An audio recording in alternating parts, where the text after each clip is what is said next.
So now look at other idols besides Allah which have been created by man. If you worship a snake, like some Hindu do, that means he is God and he is to be revered and he is to be followed.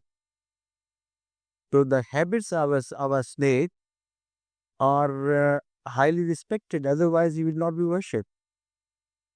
His innate tendency to bite and to strike and to inject venom into other living beings, and his character of hiding himself and the style of his life and everything, if that's not praiseworthy, nobody would ever think of worshipping a snake.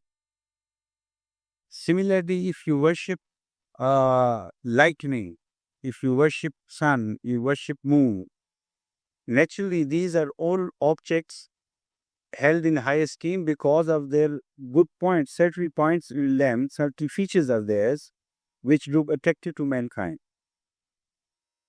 But there are also the features which are not attractive, which are defective, and which you, if you follow them, then you'll be led to a conduct, a pattern of behavior and conduct, which will be destructive to other mankind as well. You will not be safe as a social animal. Things from you, people will not feel in peace about you, because those who you worship would also require you to be misbehaved towards your fellow being, because they have that in them. So if you create a wrong object of worship, his wrongs will be incorporated in you. That is one reason why idol worship is forbidden.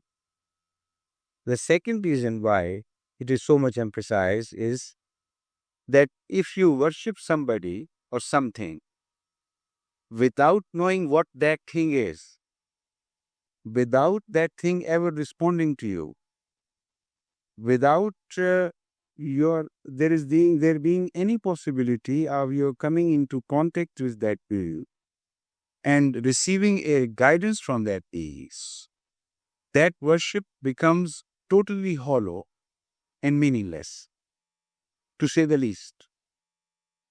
And that being so, then you create things about that object of worship and attribute those things to that object of worship.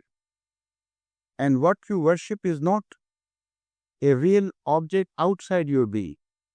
What you worship is your own imagination, your own creation, and your own inclinations, and nothing more. Now, when you look at the Greek mythology, this is exactly what happened in that case. They worshipped the objects of nature, which were beyond them. They were overawed by some of their manifestations.